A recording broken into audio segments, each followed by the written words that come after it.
Every year I know we gonna go hard. We been that team ever since Bart started. All my cheese heads go pack go. Ain't showing no mercy, cutting no slack, no. I ain't a bad sport and I'll even wish you good luck. Only thing I will.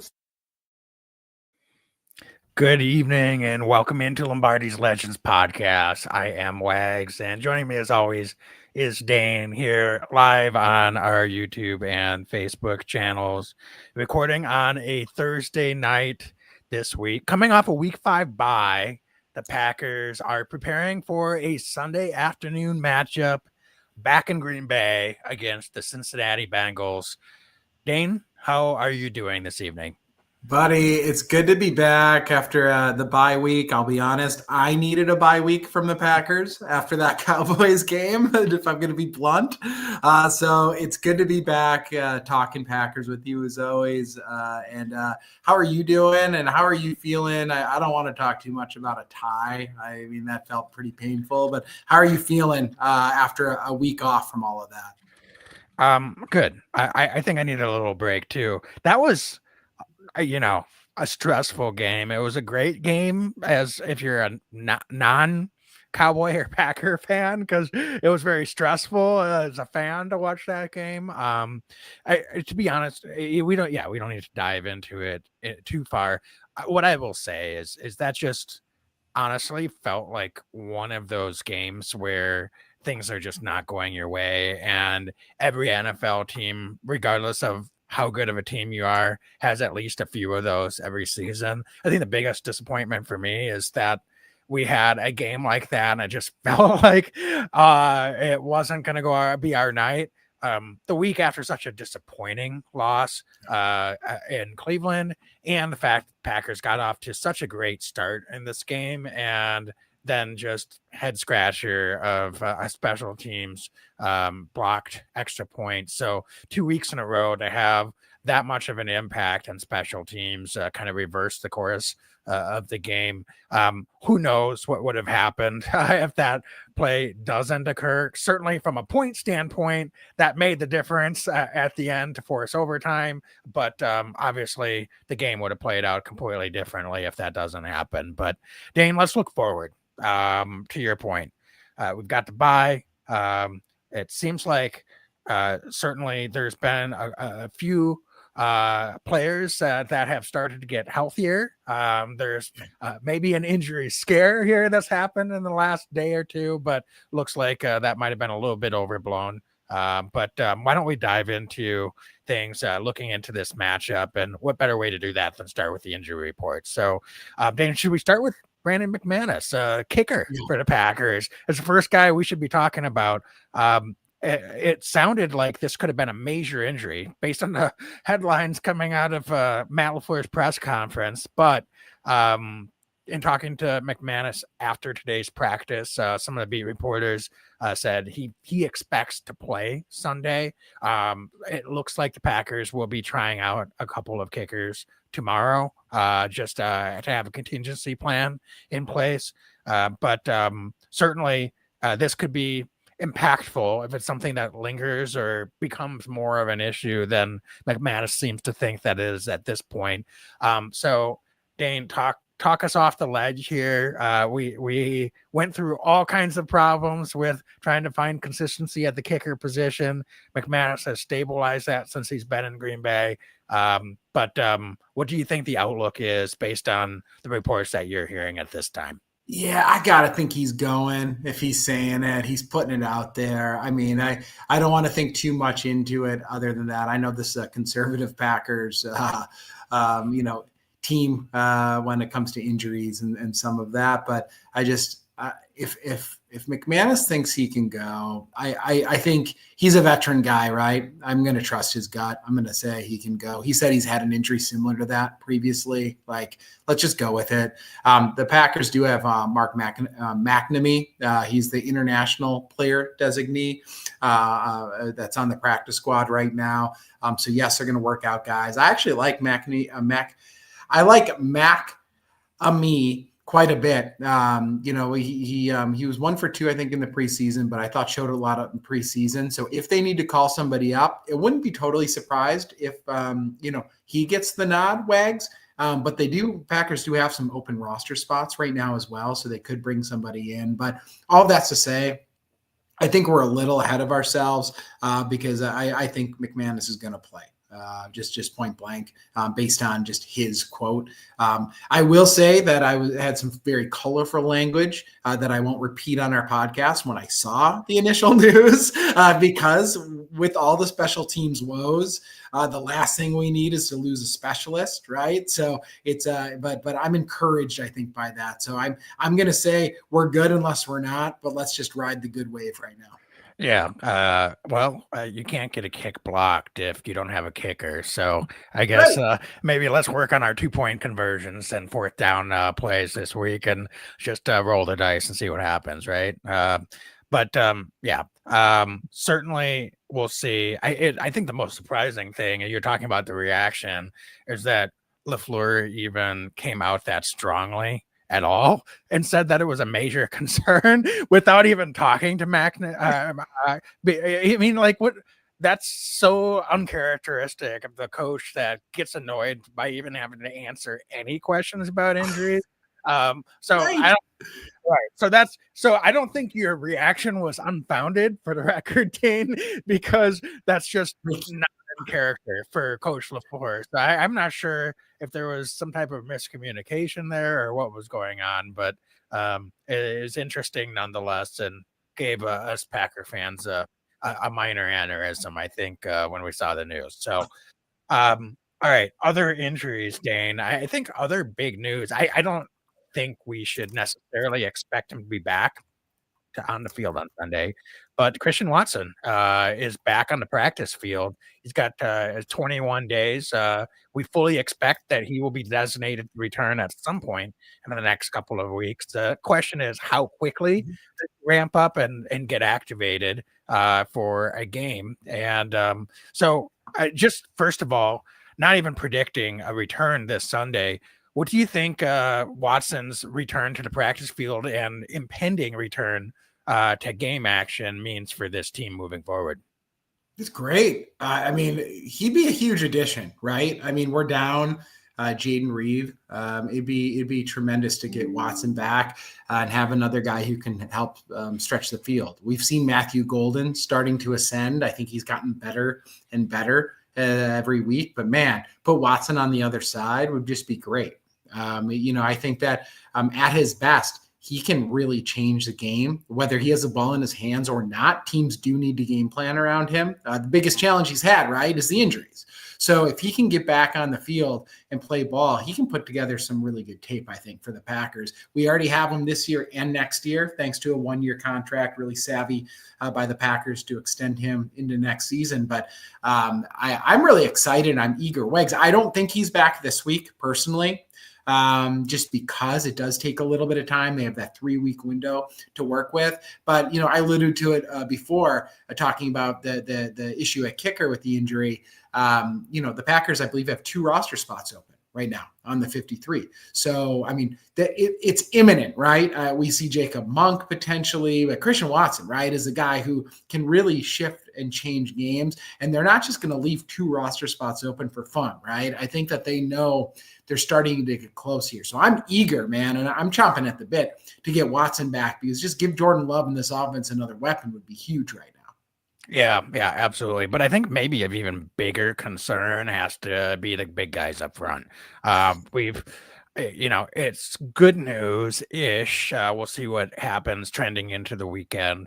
Is Aaron Banks and Zach Tom have been limited participants in the first 2 practices this week.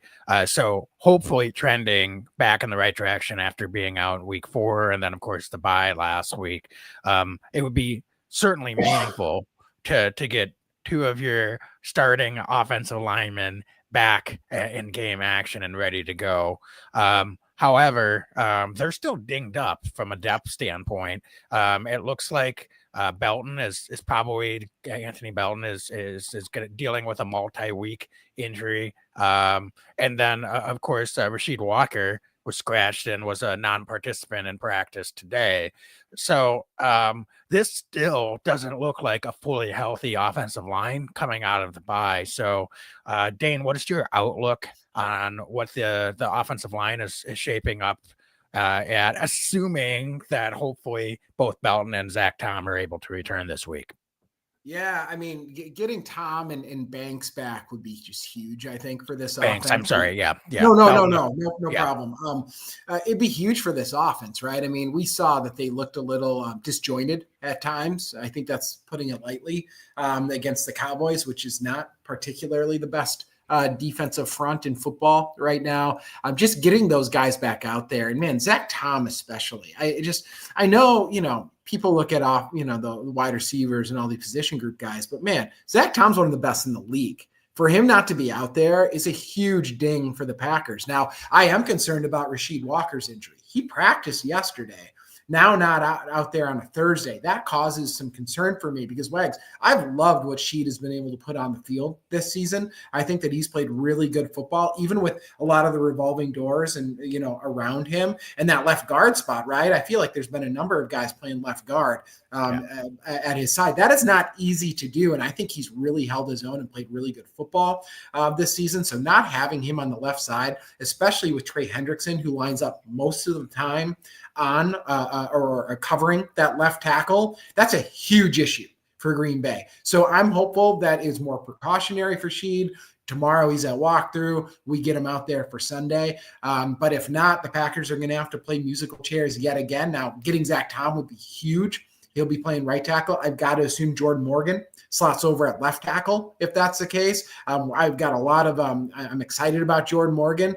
But, it's musical chairs again. I'm really hoping Rasheed gets out there because we've seen teams be able to wreck games with a premier pass rusher. We have our own game wrecker in Micah Parsons, right? But Trey Hendrickson's another one of those kinds of guys. And I feel like getting our best five out there would be Rasheed Walker at left tackle. So that's the biggest concern I have. So huge boom if we're able to get Banks back and Tom. But man, it would be nice to get all five out there, right? Let's be honest. I know maybe I'm being a little selfish here or a little greedy, but I do have a little bit of concern this week against this Bengals defense without Sheed.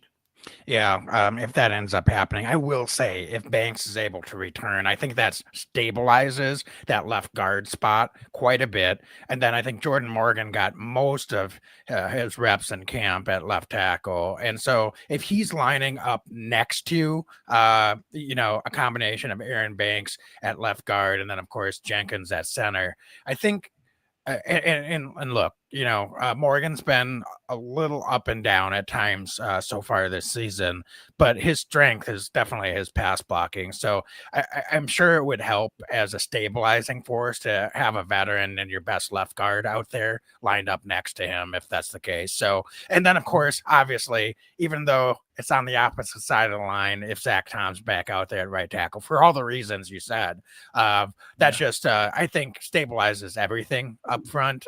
So even if Rasheed is unable to go, I think this offensive line, if Tom and Banks are able to get out there and are able to get through a full game healthy without doing anything to exacerbate those previous injuries, would probably go a long way to helping this offensive line look quite a bit better. So, Dane, on the defensive front, unfortunately, it looks like Devontae Wyatt is not trending to play this week.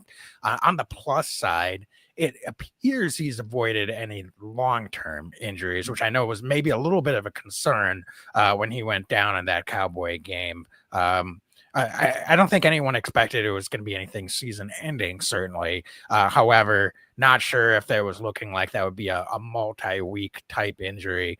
So we'll see. Obviously, if that ends up being a 3-4 week type injury, including the bye, but it looks like at this point, we're going to have to be prepared for a week without Devontae Wyatt on the defensive front. So, I know we've got some young guys, so we'll need some of them to step up a little bit more this week, but what can the Packers do to cover up the loss of Wyatt? Because he's been playing great football so far in this season.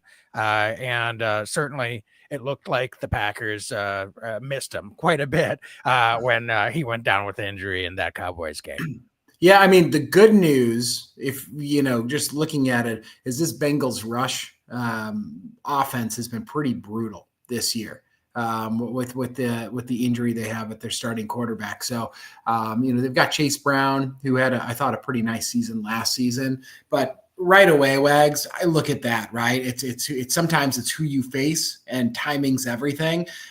Going into the season, we were looking at it going, oh my gosh, Joe Burrow, right? And Chase Brown had 1,000+ last year. The reality is this is a Bengals offensive line that's been bad. Not no, they're bad right now. So I think that's a really helpful thing. I think it's going to be up to the Packers defense to rotate some different bodies in there to take up space where Devontae Wyatt's not able to go. I have no issue, Wags, on first and second down. I think it's going to be okay there. I think it's that third down, right? Who's the guy who's going to be able to get in there and get some pressure up the middle? I think we have the guys to do it. There's no doubt about it. But who's going to be the guy that kind of steps up and makes that play this week? But all that being said, of all the weeks to lose Devontae Wyatt, this might be one of the better weeks, right? And I hate to say it that way because it's great to have Wyatt out there. He's been really good this season, but I feel more comfortable this week than maybe in a few weeks against some better opponents.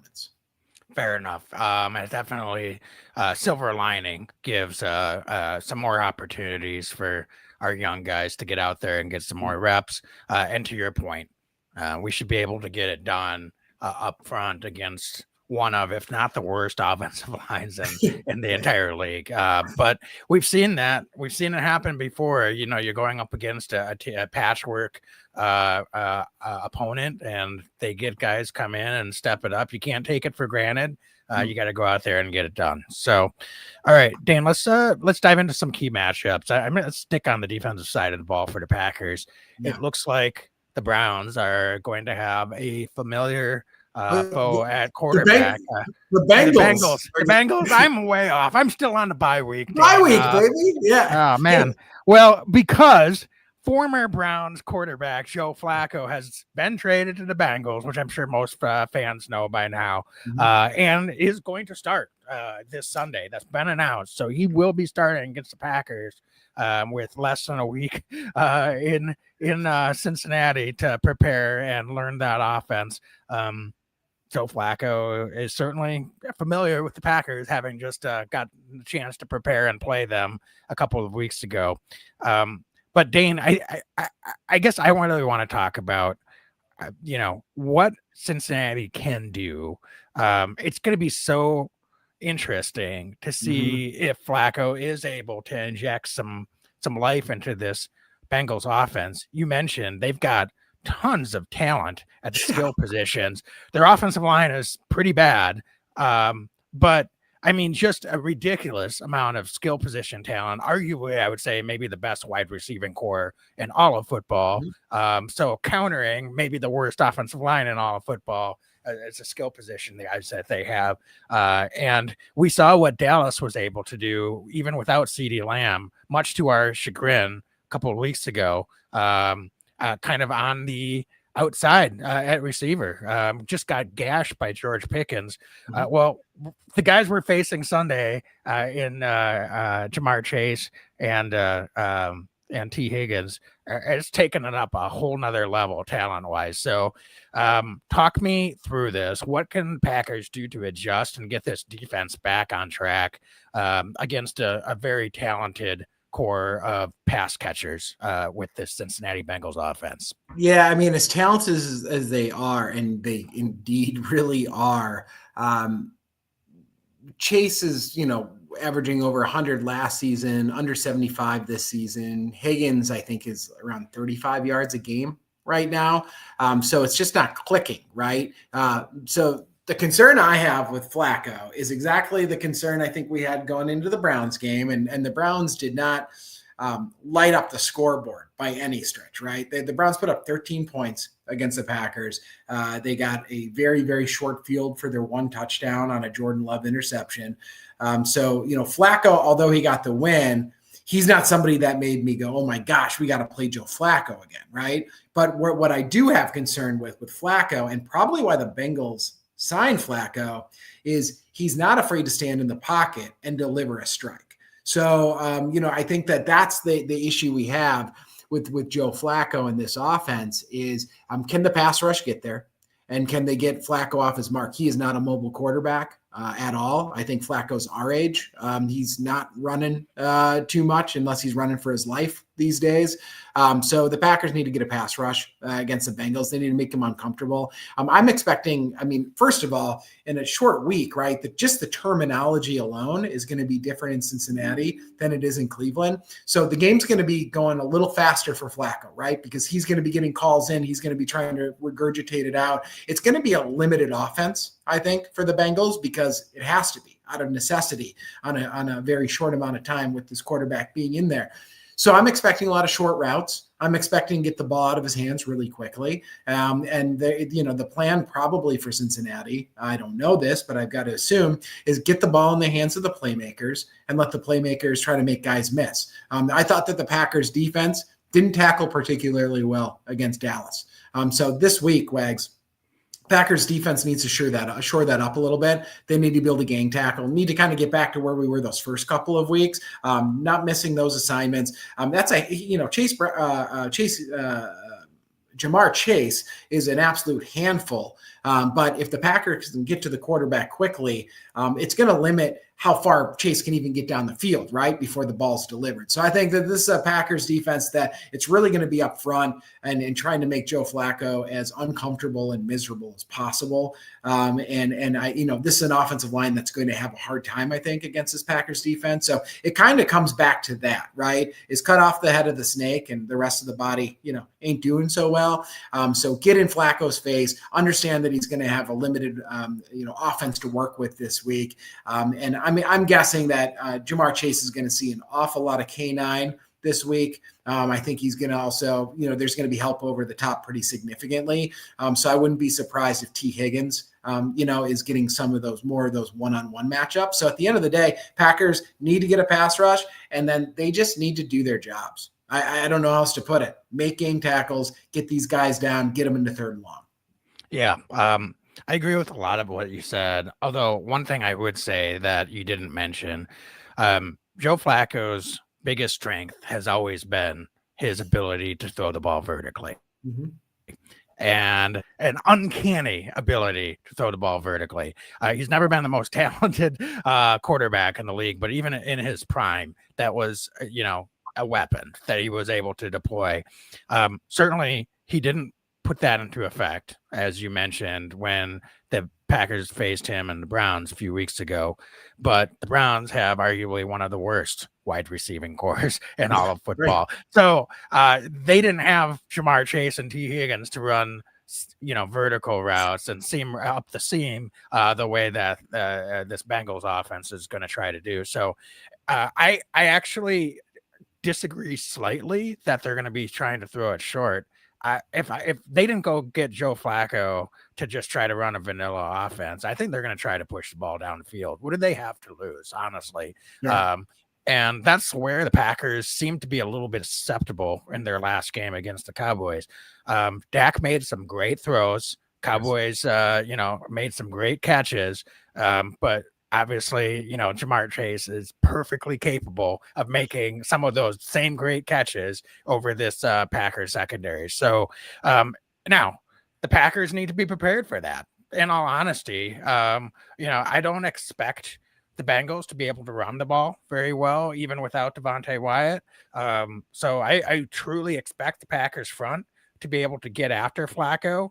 But I think they're going to have to be ready to be tested vertically with these guys, and that's going to be the way the Browns are going to try to. Or keep saying the Browns, the Bengals are going to try to fix this offense right now with Joe Flacco. Will it happen? I don't think so. I think this Packer defense is due to bounce back, especially coming back to Lambeau. But you certainly need to respect the fact that the Bengals have the playmakers to be able to accomplish that. And Flacco, as old as he is, he's still got that arm, man. So I'd be prepared. I'd be prepared for some vertical, opportunities. And if he's able to have just enough time, I think he's going to sling it deep a few times. No, that's really good. That's good insight. Offensively for the Packers, Wags, I gotta ask, like, is it as simple as like protecting the quarterback and not getting into and trying to get rid of these penalties? I mean, because like it really does. I hate to say it because, but it's so true. It's like it's a Packers offense. They were humming against Dallas. And they shoot themselves in the foot. They look so disjointed on the road. That's a coaching thing, by the way. I'm very frustrated with LaFleur right now.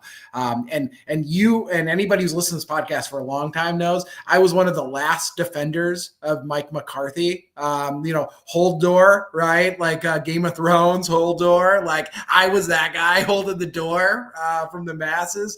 LaFleur, I've got a short leash on him right now. I'm very frustrated by how the team's performed on the road over these last couple of weeks.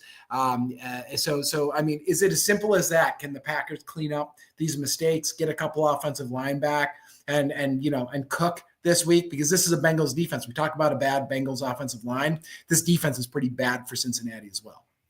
Yeah, as tough as the protection has been, Jordan Love was phenomenal in that Cowboys game. I know he got a little bit of flack for some of the mistakes that he's made in the last couple of games, but I mean, look, I'm just gonna say it.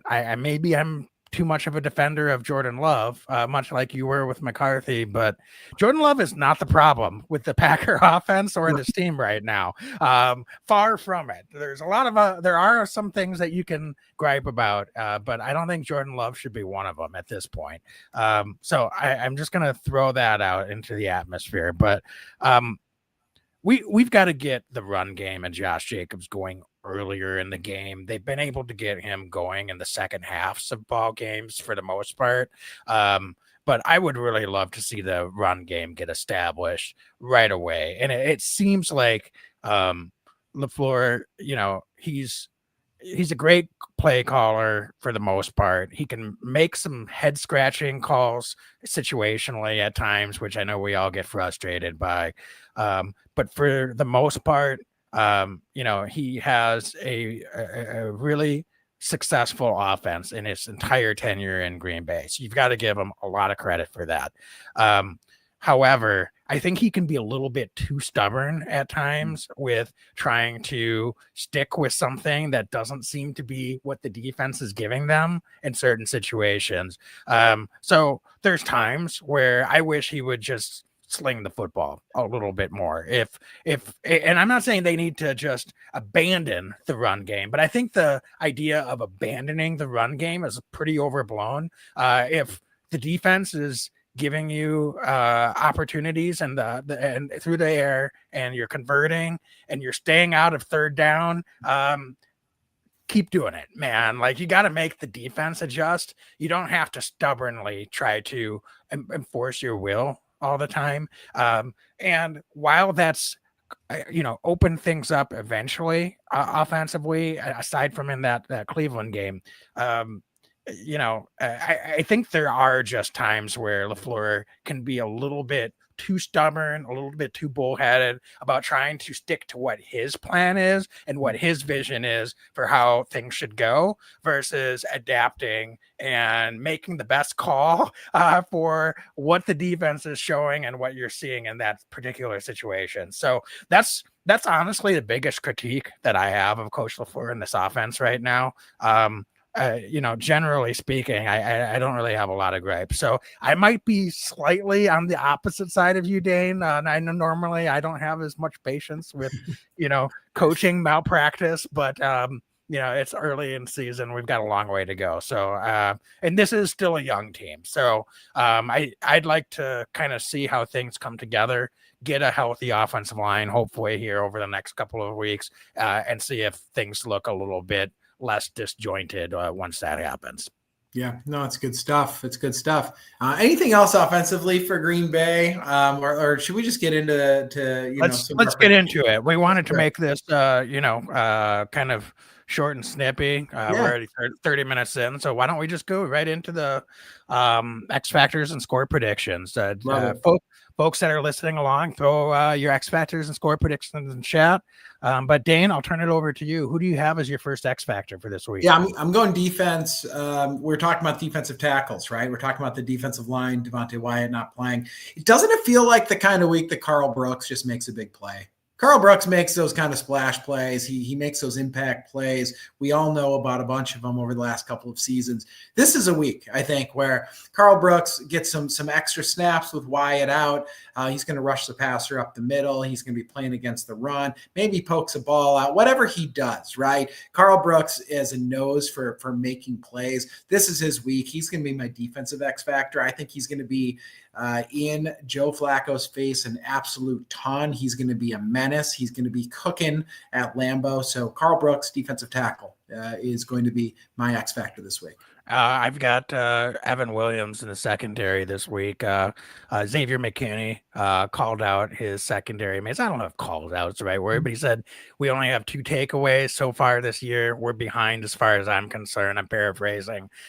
We need to get on track. And I think Evan Williams, I aforementioned Joe Flacco vertical routes. I think he's going to throw some opportunities up there. And I think Evan Williams is going to go get that football this week. So I've got him as an X factor on the back end of this defense. I think if the Packers can force some turnovers this week, I think they should be able to create the separation we'd hope that they could get against this Bengals team.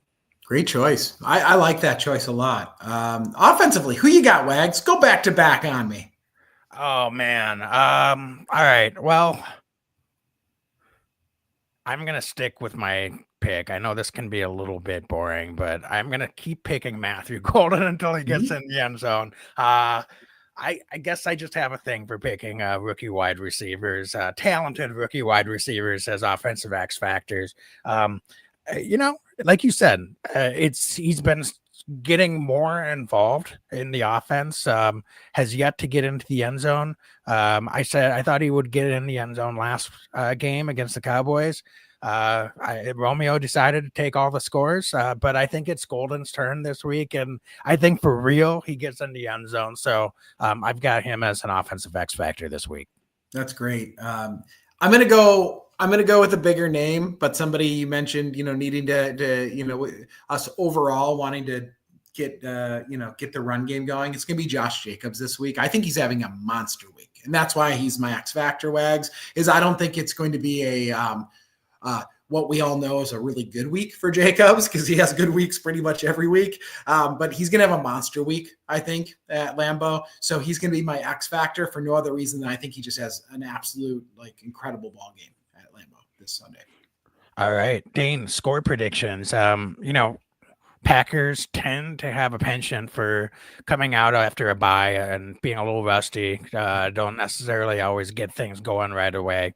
Do you think that they can overcome that this week and get off to a quick start and take care of business here against Cincinnati? Or where do you see the score prediction going this Sunday? Yeah, it's a really good point. Those the first half of the first quarter, I'm probably gonna be screaming at my TV, and then I think the Packers are gonna crank it up. I think Packers put up a lot of points, and I mentioned Jacobs. I think he has 3 touchdowns for Green Bay this week. I think he's rolling. I think he has a great game.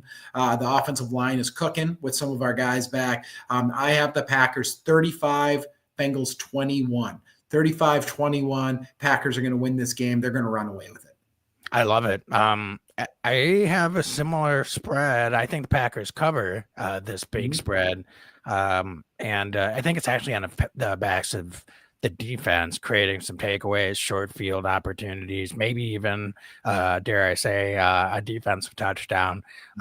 I think the Packers are going to create some separation, and maybe the Bengals score later in this game. But I think the Packers will continue to pour it on, keep the foot on the gas pedal, and pull away. 38-17 is my score prediction for this one.